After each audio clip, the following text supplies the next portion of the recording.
Today's going to be an adventure. We're just going to go have fun and explore with Ben, and we're trying the 440 today with the stern drives because we've been driving the IPS in Oslo earlier this week. So we are in Bergen area, yeah, and it normally rains all the time. This is the first day of summer in summer.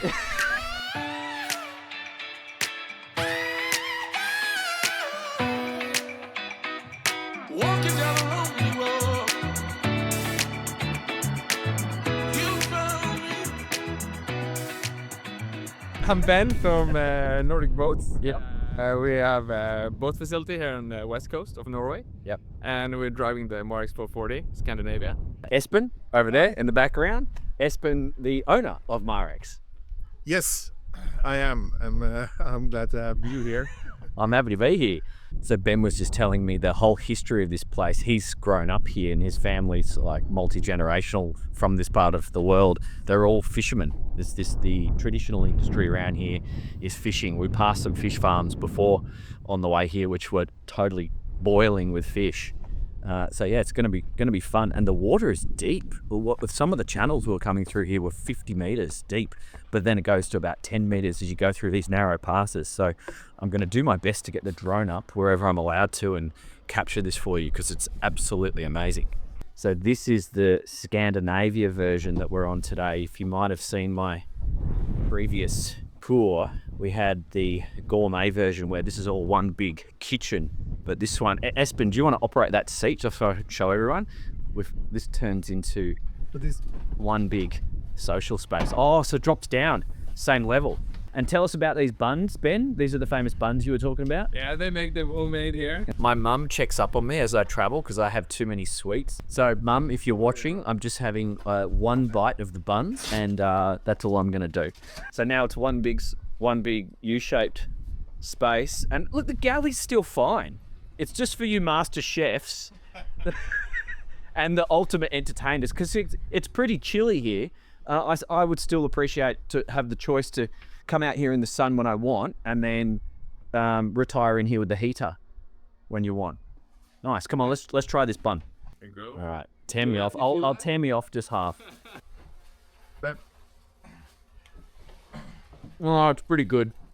It's pretty handy because we don't necessarily need to undo the fenders. We can just stow it Straight in there like that. See how neatly that fits? And if we want, although I'm going to take the lines off because I want the boat to look good for the drone, I could also just have this line secured and chuck it straight in there. So luckily we have a local skimmer who knows these orders. But there's no freaking way I would be driving at speed through all these little islands and rocks. Don't worry about it. Yeah, you're onto this. Thank you.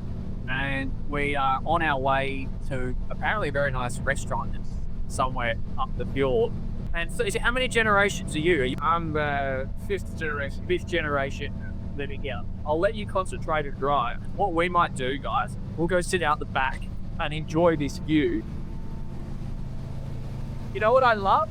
When this roof opens, it opens the whole picture up. And with this Scandinavia version, you can sit there, and no matter what the temperature, you can just sit out and enjoy it.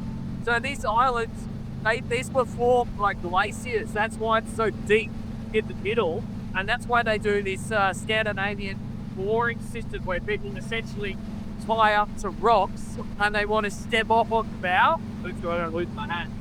But it's just incredible because everything's, whilst it is colder here, and if we keep going down one of the fjords in one of these directions, just have a quick look down there. Espen, show everyone.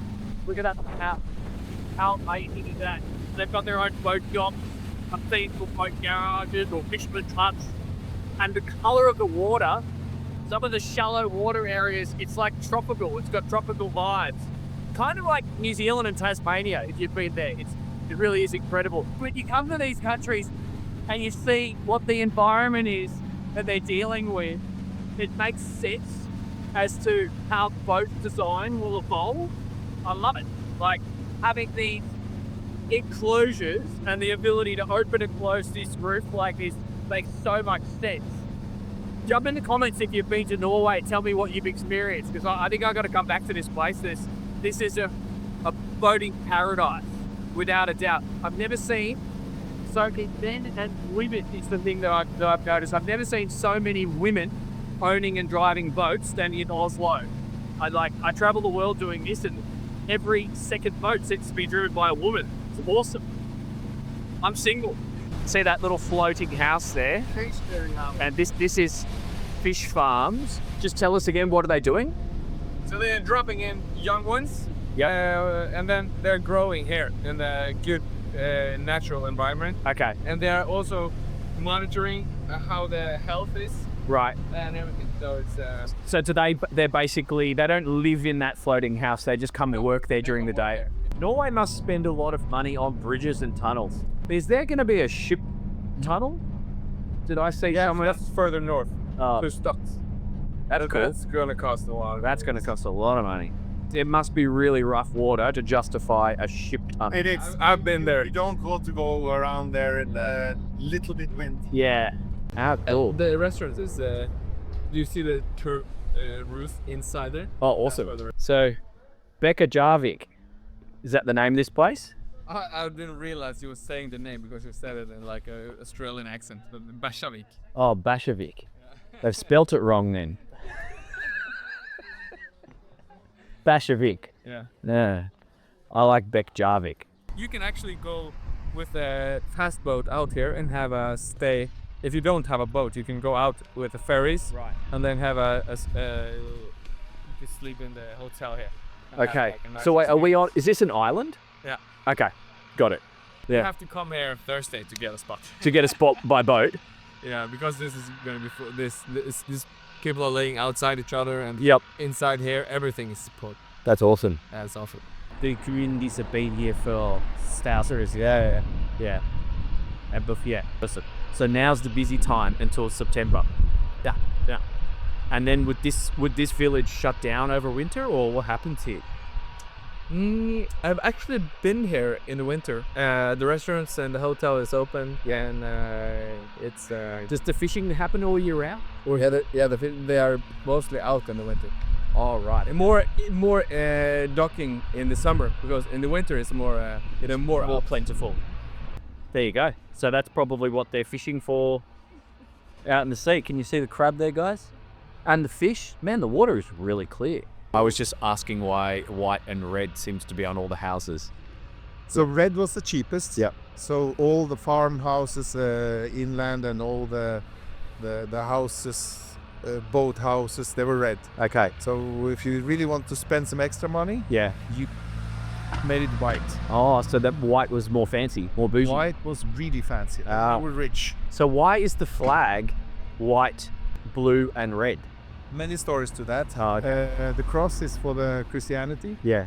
It's to connect Sweden and Denmark to the flag. Oh, okay. As we were long time under Denmark and long time under Sweden, but we wanted our own. Right. So there actually was a competition. Yep. Denmark has red, Sweden has blue. Not the same blue though, but that's all I know actually. Yeah. Okay. Interesting. And where's the restaurant we're going to? Yeah. So because it's white, it's a fancy restaurant then. Yeah, but then white also became more and more popular. Okay. So the main house was white. Right. The other houses were red. Would be red. Bon appetit. Thanks. Enjoy. Enjoy your fish soup, Espen. And I've got my Did you know that fish sandwich. the cutlery for what do you call it, blue shells is the blue shells? Oh, the blue shell This. itself. I knew that. Why have I not done that myself? So we would just call them mussels, Yeah. but it's same. Okay. Yeah. We're gonna have another drive from here and try and get some more scenic shots. And I want to have a drive with the stern drives because this is a stern drive setup. We've already tested the IPS, and they're actually producing a shaft drive version right now, the first shaft drive version, because it's also available V-drive shafts. So that's going to be interesting too. Don't be like Dan and put your computer next to the heater with the heater on. So now it's in the fridge, cooling down. Hopefully it's going to work. So we've got side push on via the joystick on stern drives. So Ben's not stressing. See how you can see the wash pushing out there, and again there. It's actually just gently pressing the boat up alongside the dock. So no stressing about untying the lines. So apparently these little boat houses, you're allowed to store a boat in them and all your boat stuff, but you can't live in them. But quite a few of them pair with the white houses up higher, so people will live up there and they've got their little boathouse down there. But isn't that cool?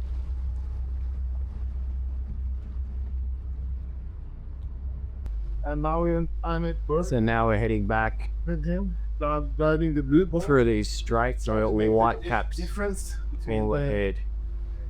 So we're going Scandinavia to cross and the this blue bay bay. here and then Yes. find some protected water to and it's fly the drone again. Not too much of that water's coming on the windscreen No, it's pretty good. It's been right. at the moment. Let's go into it. This is like because this is not the chop. Yeah. So I could see short, sharp. Okay, so we are in probably 25 knots, I would say, steady on cut. We've had, as you can see, white caps out ahead, but this boat has the stern drives as opposed to the IPS. I'm running Huff receptions as well. We've got all the doors closed. I think probably the biggest takeaway when it comes to the stern drive when compared to an IPS, as you may be able to identify on some of our drone video that we've taken today, we can do much tighter turns. This boat, you can really hook it in and do quick turns. So if you're trying to maneuver around lots of islands and rocks, like in a place like this, you are going to be able to do that. Whereas the IBS, it's much more of a steady, wider, more, essentially predictable big boat feel. Whereas the stern drives can turn a big boat into the feeling or the experience of a smaller boat. I think that's one of the main differences. Obviously, you can trim them up for shallow water, and the maneuverability close quarters with the joystick is quite good. So the side push, we just tested that at the dock before.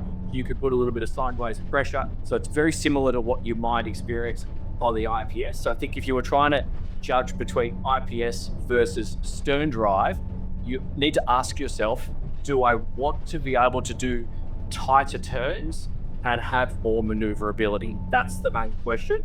If the answer is yes, then get the stern drives. Guys, you have to see this. We've just been doing some droning.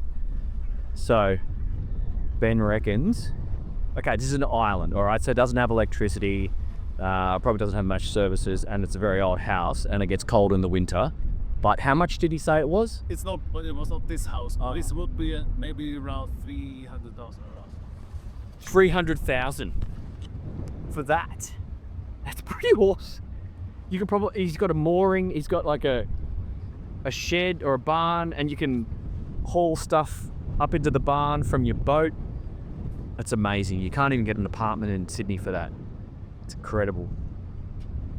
And we saw another one for 100,000. Yeah.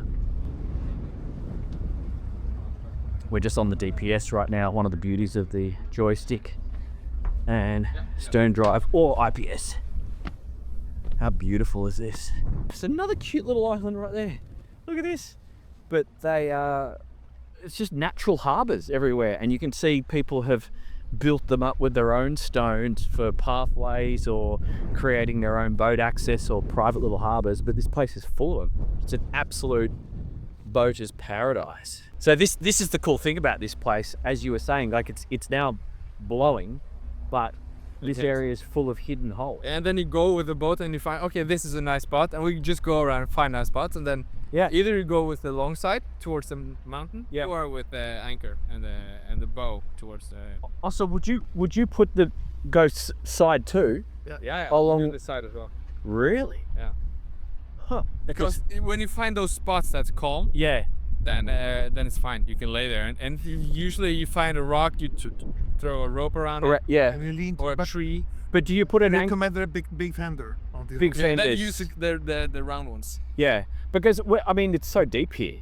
Yeah, We're probably in 30 meters You of water. probably want to anchor here, or if it's tie 10 to a or tree. 15. Yeah. That tree would be perfect. Yep. That one over there. Okay. So you're more around that with one. Yep. And perhaps an aft anchor. Yeah. So you just find the right place that you're not going to get affected by any boat wash. But you don't have to have the anchor. Yeah. But if you have the anchor and if it's not too deep, then we could easily have the anchoring in the back. Apparently, as you were saying, up to 20 restaurants on different islands all around this part of town. You could go for the whole summer every weekend And to a new a new restaurant. place, and a weekend to getaway. Yeah. New places. That's amazing. Sure. Well, thank you for showing us around. I mean, this place is beautiful. Awesome historical little town, lunch, pull in with your boat. Like, what more could you want? Come over, and you guys at the channel as well. We Okay. actually bumped into an Aussie at the restaurant, didn't we? Some guy said, I heard the Aussie accent, and I kept saying he's from Palm Beach and Bondi. If you're watching, hello. Yeah. And he said he found a clipping in the newspaper. Yeah, he cut it out. He said, and now I'm Leo. That's awesome. So there you go. We can recommend it. It's incredibly beautiful. It really is. So thank you for a wonderful day. I hope you guys enjoyed our little adventure, and I'd highly recommend it. If you like boats, you got to get here and just bring a jacket. Yeah, bring it. Legend. All right, fellas, let's do it.